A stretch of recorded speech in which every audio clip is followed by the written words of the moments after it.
All views, opinions, and comments expressed herein are solely those of the speakers and do not necessarily reflect the views or opinions of StoneX Group Incorporated and/or its subsidiaries. This content does not constitute an offer or solicitation to open a trading account, to trade in any specific product, or to engage with any services provided by StoneX Group Incorporated or its subsidiaries. This content is not intended for residents of any particular country or jurisdictions where such content is prohibited. Welcome to the Trading Global Macro Podcast from StoneX, where we unpack the complex forces driving global financial markets. I'm John Kicklighter, Global Head of Content at StoneX. And I'm Matt Weller, Global Head of Market Research for StoneX's self-directed brands. Each week in this podcast, we explore the macroeconomic trends and geopolitical events shaping Forex, equities, commodities, interest rates, and more. John, we're coming up on the end of the year. What is today's topic? Today's topic is going to be a look back, a retrospective of 2025. And I think the top surprises, and surprises always bring a need to look back and see what you can learn from it so that you can apply it to your analysis and your trading and your investing into 2020 or into the next year. So we'll talk top surprises and maybe what stands out, how we can make it less surprising into the future, if possible. Sometimes surprises just out of left field. But let's kick off with yours. What do you think was one of your top surprises for 2025? I would say a big one for me, looking back across the year, is just how little economic and financial policies mattered from policymakers across the course of the year. One thing that comes to mind, of course, is the Liberation Day tariffs, which, regardless of your views, I think we're sort of relayed in a bit of a haphazard fashion. Even now, as we're in December, there's kind of a lack of certainty over what sort of tariff rates apply to different countries. And despite that, something that seems like it at least might, at the margin, decrease near-term business investment, we still see stocks powering higher, general positivity, I would say, about maybe not positivity about the economy, but certainly consistent economic growth.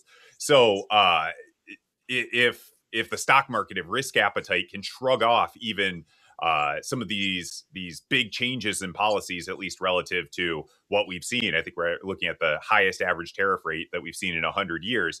That to me was quite a surprise that we could still see risk sentiment powering higher despite a lot of uncertainty when it comes to business over how these policies could impact things. And I'm trying to be intentionally apolitical here because I'm sure some people would say these policies are beneficial or detrimental. But what do you think about that in terms of maybe the lack of disruption that we've seen in the markets, in the economy as a result of tariffs most prominently, but there are a number of other policies that have played in as well?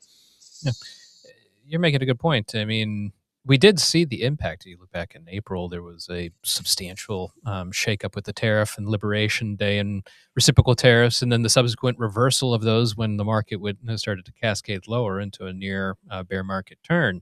But we didn't keep with it. It was amazing how quickly the market did move back from those themes. Maybe it's a quicker rotation of prioritization. You do have circumstances in the market that dictate what's most important.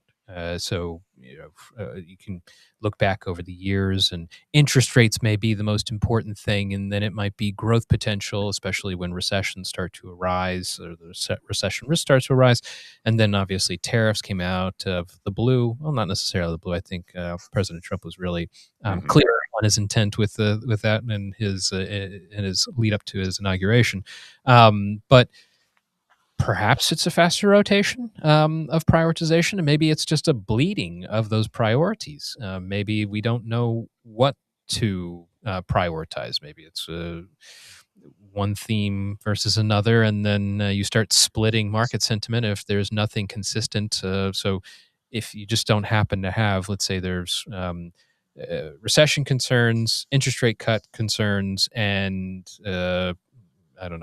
tariffs are all happening at the same time, or interest rate hike, we'll say, because we'll align it to a risk-off kind of mentality. Unlikely those things happen in concert, by the way, but let's say they all happened at the same time and they're all translating into a down market, a pullback for something like the Dow or the S&P 500. But if they're starting to break apart. If you have one going in one direction saying bullish, one going the other direction saying bearish, maybe it splits the market's prioritization. I don't know. I'm trying to figure out. You're trying to interpret the quote unquote wisdom of the crowd, and we often don't act in concert. I know we have different beliefs just between the two of us. I can imagine the markets, especially across different asset classes, would have very different views on things, and seeing those different performances, maybe that has something to do with it. I don't know. What do you think? I think you raised two good points there. The first one being that all of these cycles are accelerating.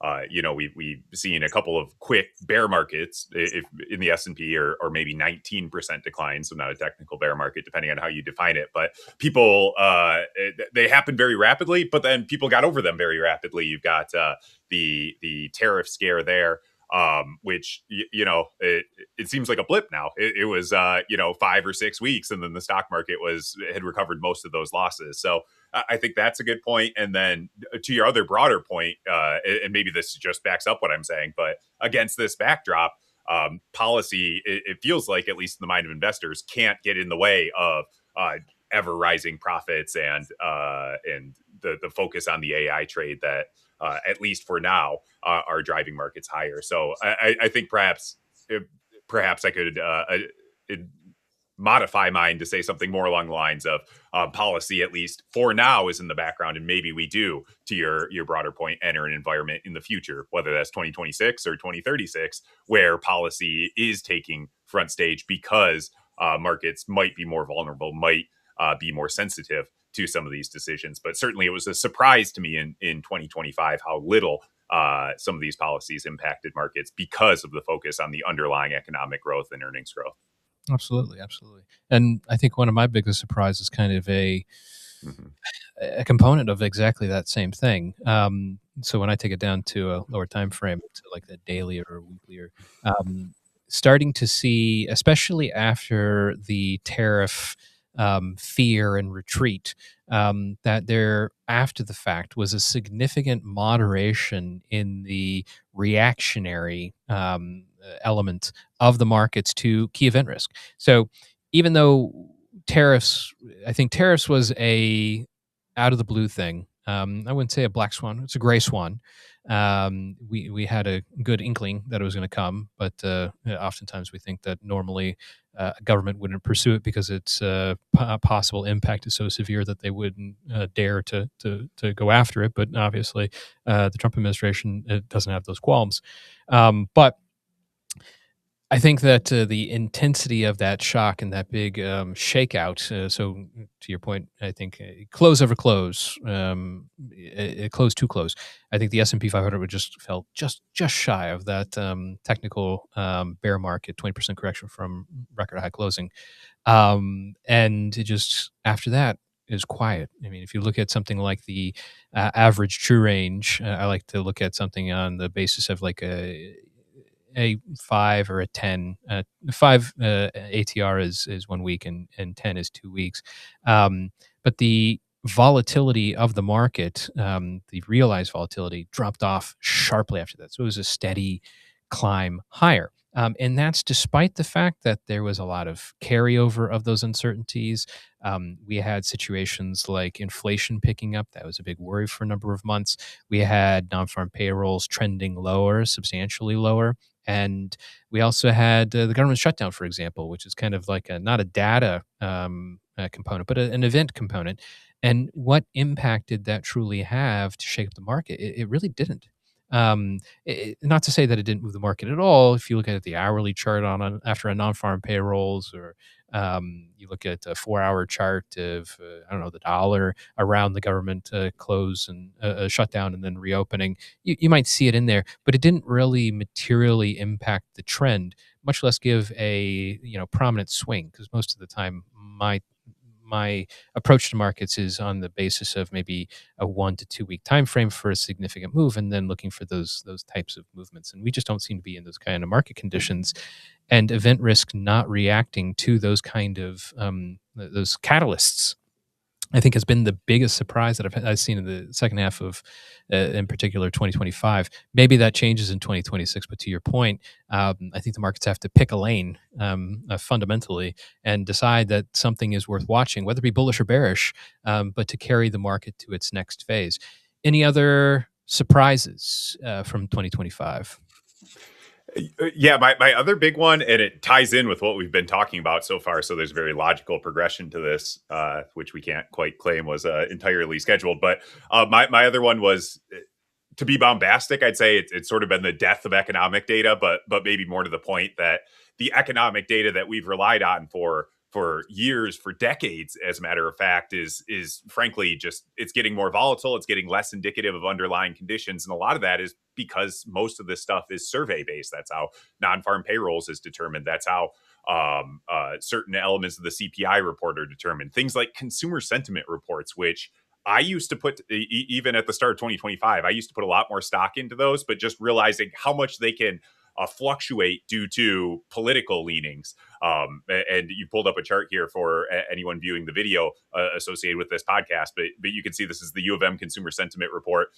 Throughout the Biden administration, Democrats were more optimistic. The second Trump got elected, that immediately switched. I don't think the economy changed so dramatically from whatever, November 8th to November 9th, but people's perception of it, driven primarily, it would seem, by their political beliefs, evolved very dramatically. So to me, when something like this is so politically based and fluctuating so wildly based on something that it's not trying to measure, that it doesn't really at least immediately directly impact the economy, I think things like some of these survey based reports are losing some of their significance, some of their reliability. And we've also seen response rates to these go down. Who's answering their phone to say whether they're hiring? Even businesses nowadays are too busy for that. So I think I'm still working through the implications of that, but the fact that all this data, which ties in with yours, maybe the market is correctly identifying that it's just not as reliable as indicative of the underlying economic conditions as it has been in the past. What are your thoughts there?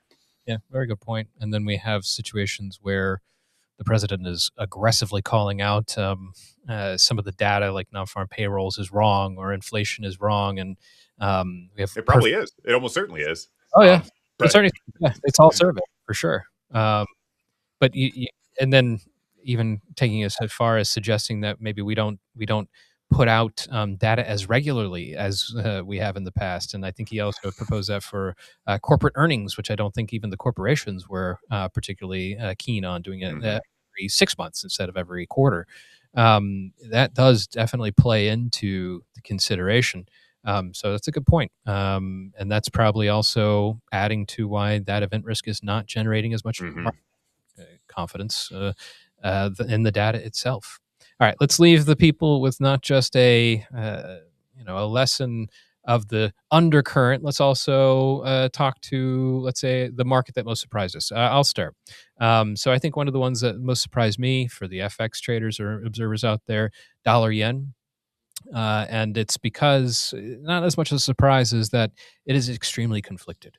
We have risk on, risk off. So you have a relationship to something like volatility.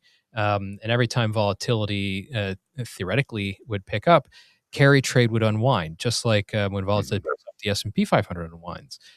So if you were inverting something like a VIX over the dollar yen, you should see a positive correlation, which time and time out, you might get some of that consistency, but that consistency has certainly waxed and waned. And I think one of the complications for that has been the unexpected change in the Japanese yen and its baseline benchmark rate. The Bank of Japan, who held rates near zero for nearly 3 decades, starting to slowly tighten its benchmark. And the yield differential between the two countries actually started to close, especially as the Fed started to cut its own rates. And we are definitely going in the opposite direction of what we would expect for that yield differential. And again, it might be that we're just conflicted. We don't know which theme to cover, and that's that confliction. But I'm surprised that we don't, just have a handover so that the yield differential for the dollar yen is taking over. And there's additional political and demographic issues. But this seems like a very conflicted, and it makes it one of the most interesting, I think, markets for me to look at in 2026. What about you, Matt? What do you think has been the biggest surprise from a market? Yeah, I think that's a good one, just because it kind of counteracts what you might normally think from a policy perspective, and ties in again with whether policy matters so much in this current environment and whether it might again. For me, I think you have to say gold. Just been straight up all year, maybe a pause now and again, but and that comes despite changes in real yields that are perhaps not as supportive as at least enough to explain this rally. So whether that's the quote unquote debasement trade or concerns about fiat currencies, perhaps that's driving it, concerns about future inflation, but just the fact that something that's been around for so long has just gone straight up all year, and added however many trillions in market cap. I think that move's really impressive, and could really have big implications as we move through into next year and beyond. Whether gold can stack another year like this on top in 2026, what that would say about the global economy, faith in policymakers and institutions. I think gold absolutely has to be mentioned here, and I'm sure if you looked at surveys, no one would have projected. Well, maybe the gold people tend to get very excited, but at least among the mainstream, I don't think anyone was projecting that gold would go from wherever we started the year here, 2,500 up to 4,300 now, about nearly a double in a year, and coming on the back of a very strong year. I think this move in gold is absolutely surprising, and one to watch moving forward. Absolutely. All right. Thanks for tuning into the Trading Global Macro podcast from StoneX. If you enjoyed today's discussion, make sure to subscribe wherever you get your podcasts. I'm John Kicklighter. And I'm Matt Weller. Join us again next week for more insights into the trends and events shaping the world's financial markets. Thank you.